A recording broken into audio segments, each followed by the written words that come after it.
Hello, my name is Prasad Jaladi. I'm founder and chief facilitator of Suraksha, based at Austin, Texas, USA. Suraksha is an all-volunteer run organization focusing on education, preventing pollution, and protecting environmental conditions. Today, I'm going to talk about digital technologies. We all like digital technologies, and we will be using digital technologies at our work or for personal use. But there is something going on with the digital technologies that many may not be paying attention, and that is emissions related to digital technologies. Today, I'm going to touch upon that subject, which might be interesting to many of you, and it also covers UNSDG 13, 14, 8, 9, and 12. Let's take a deep dive into what is digital emission and how this is interacting with the environment nowadays. Today I'm going to talk about mined digital emissions to fix climate crisis.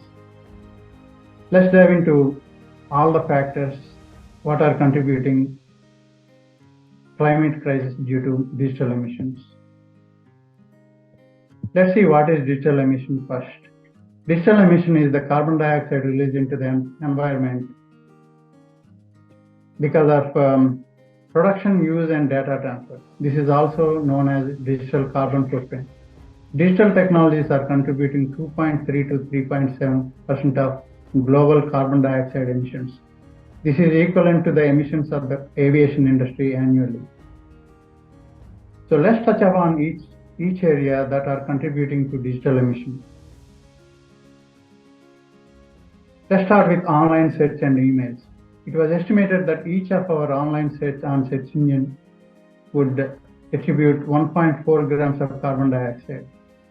50 searches per day on a search engine emits 26 kilograms of carbon dioxide per year. Studies estimated that for each email, we contribute 4 grams of carbon dioxide.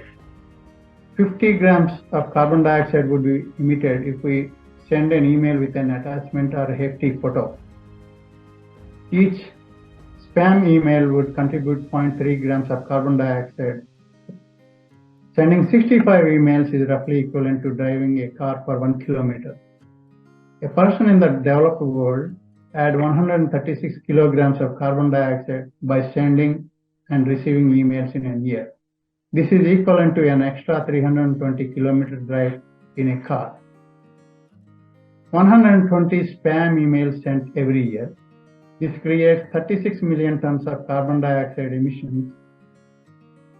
3.6 billion trees would need to be planted to offset this carbon footprint. This is according to UN trade body. Next thing is about streaming. A French think tank estimated that about 300 million tons of carbon dioxide would be released into the environment because of watching streaming online. We have YouTube, Netflix, and Hulu. Netflix or Hulu need 7 gigabytes per hour to stream high quality video. This causes an average of 441 kilograms of emissions.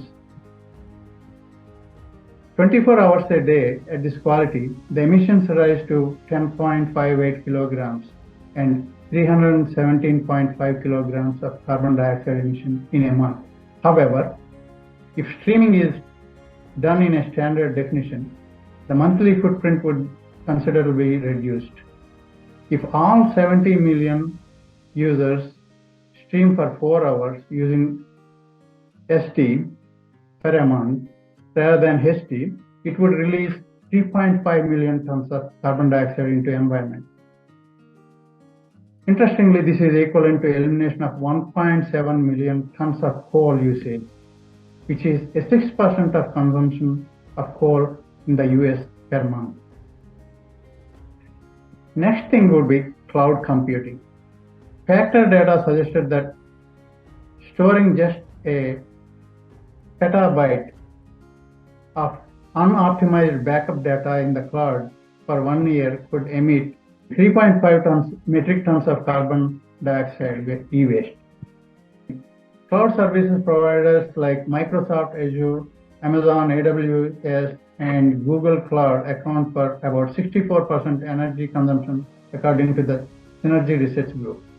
Additionally, energy, hardware, manufacturing, and software users have their own emissions. Work-related travel, advertisements, including digital marketing materials, add emissions, obviously. Let's take a look at data centers. It was estimated that data centers contribute 1% of global emissions. Data centers account for about 0.9 to 1.3% of global electricity demand in 2021. That is 220 to 320 terawatts. The demand is increasing by 6% every year. Demand may go up to 15 to 30% in some countries by 2030. Annual electricity usage of just 5 tech companies like Amazon, Google, Microsoft, Facebook, and Apple is about as much as New Zealand's use of electricity. It is more than 45 terawatts hour. Good news is these companies are giving tools to customers for more transparency on data center emissions. I know you're already feeling nervous about these numbers, but let's take a look in a different direction so that we would know more things about digital emissions from a different angle. We talked about previous contributors. Now we are trying to understand about other contributors like mining of metals, manufacturing of products and accessories, packing, supply chain, software, buildings, and disposal. Let's drill down on each of these things and see what they are doing. Mining. Manufacturing of products used in digital technologies needs several metals. These metals are being extracted by mining. Mining creates air, water, and soil pollution, as you know. Equipment and transportation also emits carbon dioxide. And mining also causes exploitation of natural resources, environmental laws, human and animal rights. Mining is dangerous to humans and animal health as well. Sickness costs money. When I say sickness, sometimes people working in mines would get cancers and other allied diseases. And that's a huge burden, not only for the individuals, but also to the companies that are managing the mines. Next thing is packing. Packing materials need multiple products, including plastic. Plastics are not good for environment. We all know about that. Single-use packing turns out to be a huge waste around the globe. Packing materials end up in landfills, causing environmental hazards too. Creating health hazards for people and animals is quite common because of these things. Next thing is transportation. Transportation has emissions due to fossil fuel consumption. It also causes air pollution. Transportation needs gas typically and other things like tires, batteries, and engine oils, etc. that are not good for environment. They pollute air, water, and soil. Manufacturing of vehicles used for transportation demand metals, and hence mining would happen obviously. Transportation waste goes into landfills and water bodies that would cause environmental and health hazard to people and animals as well. Next thing is software development. Software development involves a lot of equipment like computers, servers, and other accessories. These all have emissions. Technologies like artificial intelligence, blockchain, cryptocurrencies, etc. are demanding more energy, increasing more emissions. Software development activities happen in buildings that have emissions as well.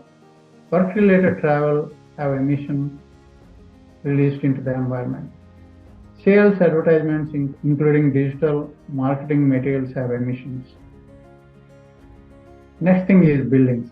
Building construction needs steel, cement, and other materials. Manufacturing of these materials release greenhouse gases into the environment. Building consumes energy for lighting, water, and other facilities. Cooling and heating systems have emissions as well. Let's take a look at what disposal is doing to the environment. 53 million tons of e-waste is being generated in 2019. It is estimated that by 2030, we will produce 74 million tons of e-waste.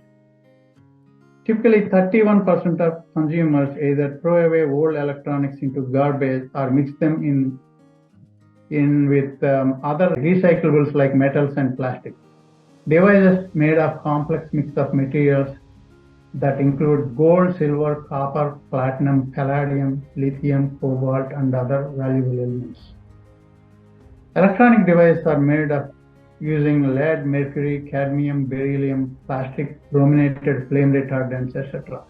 These are all harmful to the environment, human and animal health as well. E-waste accounts only 2% of debris in landfills, but it contributes 2/3 of heavy metal toxins, causing toxic leaching. These metals break down in the soil, emitting dangerous gases. So, these are all the things that are happening around digital technologies, and we call these things as digital emissions in general. So what do we do from here onwards, knowing all these factors? I know it is heart-wrenching, but again, we need to do as a civilization to fix these problems, because these are all not only enhancing emissions, but also causing healthcare issues, etc. This is a huge burden on everybody, including businesses. The way how we change these things is by jump-starting innovation. We have to design with environmental safety in mind. We need to include circular models so that we will be extracting more materials from the earth. We need to phase out dangerous metals use and go creative by innovation. If we don't do it, remember, there is no planet B. And if we don't change our way of doing business now by changing our design systems and use of materials, including circularity, into action, we all put ourselves in great danger. Not only that, we're also pushing our next generation and biodiversity into the dangers. That is not good for anybody. Thank you for paying attention. If you have any questions, please feel free to reach out to me on this contact.